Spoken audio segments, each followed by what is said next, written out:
My name is Dr. Akinniyi Ayobami Adeleke. I am the University Librarian, Tekene Terminal Library, Redeemers University, Ede.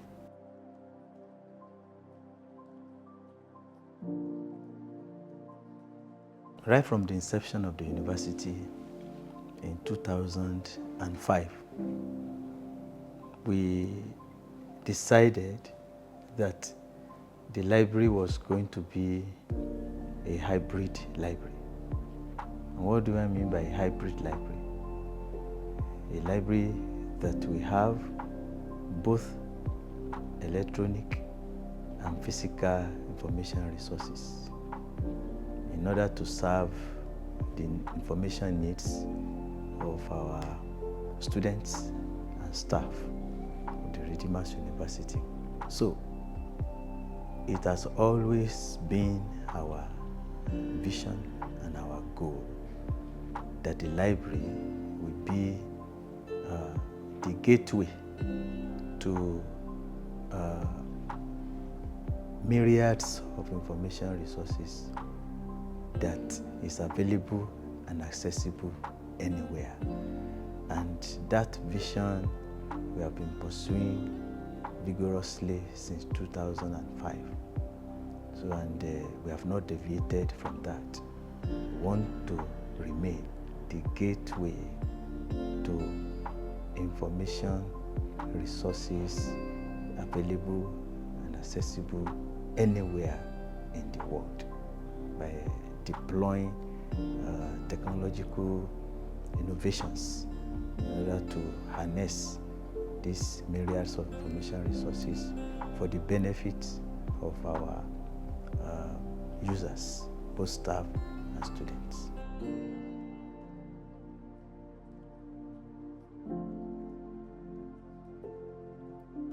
The students and staff, being our main customers, they are the one who dictate the pace of our services. You know, the world keeps on changing. We have more young people who relate more with technology than with paper information or paper-based information. So, when we have this category of users who dictate the pace, we have no choice other than to fall in line, as you know, we say in your balance. We fall in line. So we now re-strategize, you know, to adopt and adapt these new technologies, you know, and deploy them into our services. For example, we know that our users, they relate more with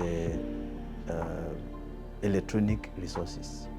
So what the university does is to increase what we expend on electronic information resources. When we started in 2005, we had subscription to just about one database.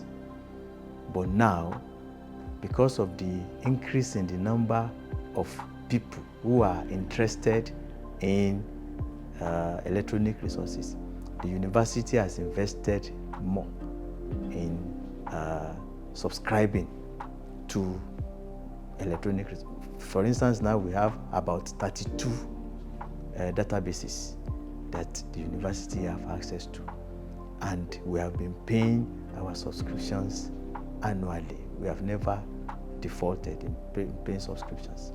Also, another strategy that we have adopted as the library is, you know, to continue to engage our users, particularly students. We train regularly. Where each time we have a new resource in the library or we have a new technology, we advertise for special training, for both the students and the staff, so that they can be aware and be enlightened about that resource. And that strategy has paid off because it has increased the rate of use of such electronic resources. Then also our staff, the staff of the library, from time to time we expose them to new developments in our field, and such exposure has built capacity for them to be able to relate with these electronic resources, because we believe that the librarian or the library staff should be the first to know about any new development in our field. We shouldn't wait for the user to come and be telling us, have you heard of this? It will portray us as people who are not following the trends, who are not responsibly alive to their duties. So such strategies have helped us, to cater for the needs of our users within the university community.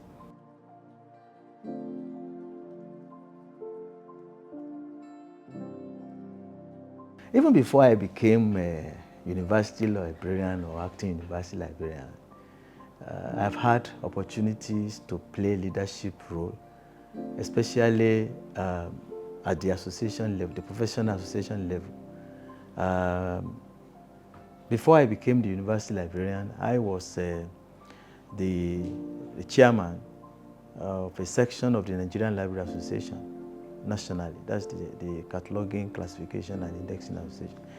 When I became the chairman, when I took over the leadership of that association, I knew the level we were before I became the leader, and I know the level we are today.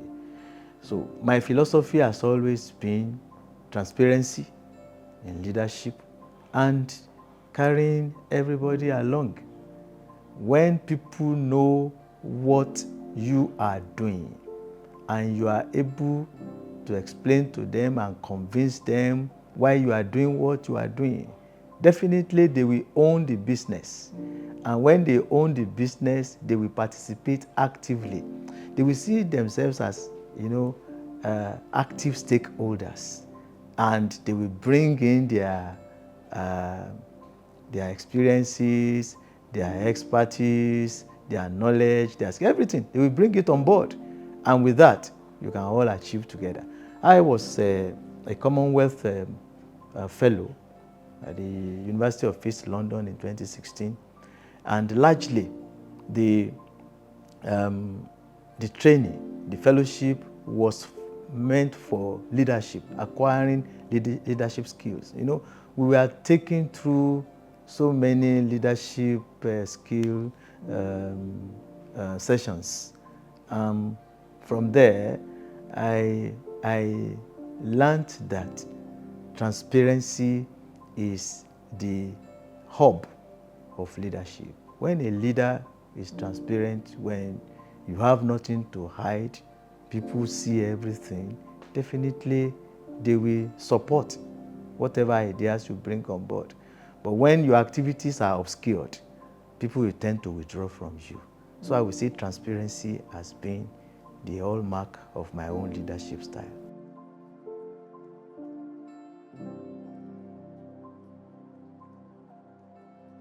When we started in 2005, we had 3 colleges.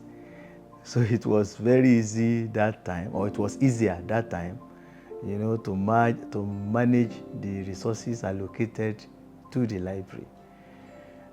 But presently, the university has about 8 faculties.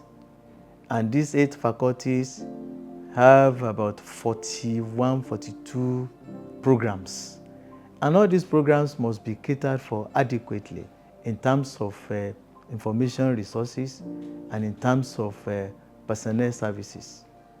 So, in order not to be seen as being partial, what we do is we deploy a strategy that we call patron-driven acquisitions. patron-driven acquisitions. What that simply means is that we don't just go to the market to buy books. No. We don't just subscribe to electronic resources. No. We must have the input of the end users, because they are the ones who will use, and they will know what their needs are. So we allocate resources based on the recommendations of the end users. For example, now, the Faculty of Basic Medical Sciences, they have nursing, they have physiotherapy, they have biochemistry, they have physiology, medical science, medical laboratory sciences, and all of that. You must try as much as possible to ensure equitable distribution. We are not talking about equality now, but we are talking about equity. In other words, each program should have what it needs. We should be able to meet needs, and the needs will be met based on recommendation. And we have followed this religiously, and that is why we have been able to keep our collection sizable. What do I mean by sizable? If you presently, our collection is just about 35,000 volumes, and we ensure that it doesn't go beyond that, because we withdraw the old ones to replace them with the new ones. We have a new edition, we remove the old edition and put the new edition. So with that, we are able to satisfy the needs of everybody.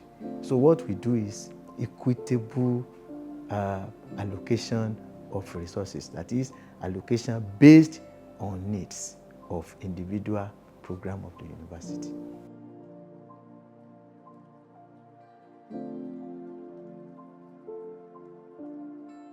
Learning is a long life activity. Learning doesn't just stop. So if learning doesn't stop, the library services can never stop. The only thing we can be having is improvement. We'll be improving on what you used to have. You mentioned our virtual library used to be a hub. That was the time when all these devices were not available. So in order to keep in tune, with the development in the society and in the community, what we now do is that rather than having everybody coming to the virtual library for virtual library services, what we now do is, okay, we make the we have hotspots, everywhere, and we make available the resources everywhere, so that the moment you are able to connect to the network of the university, you'll be able to access the resources of the library. Recently, I think late last year, our library management software, that is the Koha, it used to be on the local area network of the university, but now it's in the cloud. So wherever you are, either on campus or off campus, you'll be able to access our OPAC. And from the OPAC, you will be able to know, does the library have this? Does the library have not this? So whatever the library has, you'll be able to see. And whatever the library does not have, you will know. And you'll be able to make recommendations as appropriate. Similarly, the institutional repository is also on cloud. So you may not need to come to the library to come and access all these facilities. So we have factored sustainability into all of this. Meanwhile, we are working on our website. We want our website to be more interactive. We want our website to solve problems, not just to provide info, but to solve problems. And how are we going to do? How are we doing that? We are trying to make the website in such a way that whatever you need, you can get from that website. And there you will have live chats with a library staff, such that even in the middle of the night, there will be somebody who will respond to you real time. Not that you just drop and somebody will attend to it the following. No, real time. Somebody will be there. We are working on that.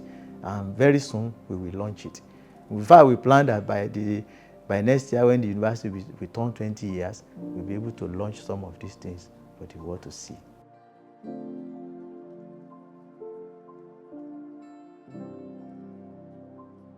We introduced a program that we call a faculty licensing system. Faculty licensing system. And what does that mean? Every faculty has a licensing librarian. In other words, we attach a librarian to a faculty.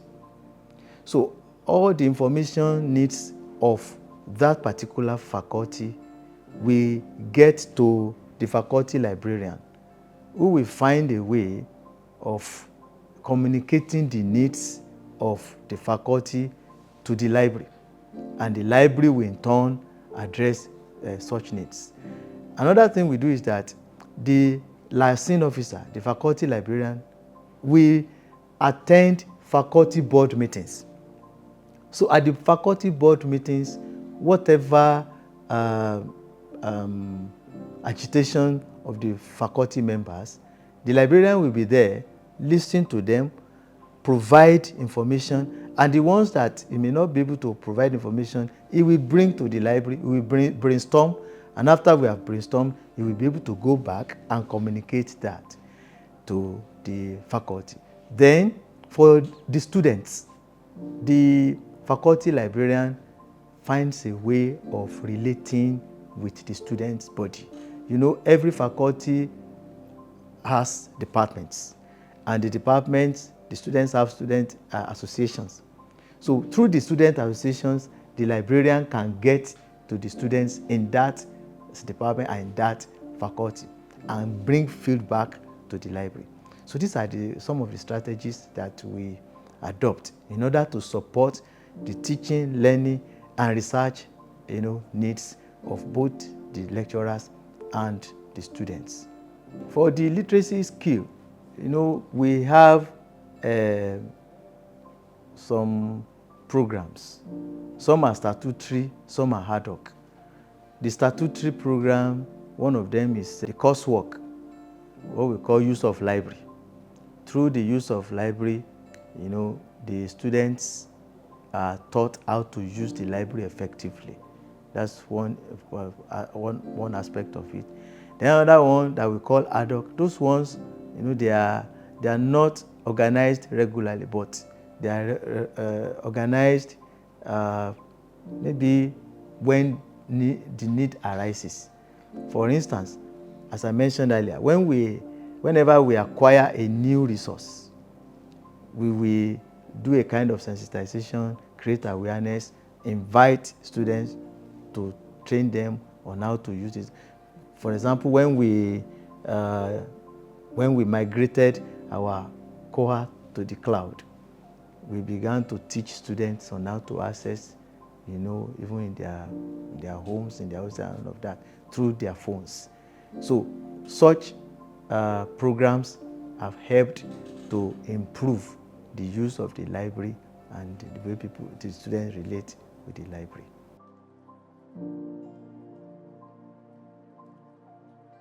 I want to congratulate all of them for a successful studentship in Redeemers University.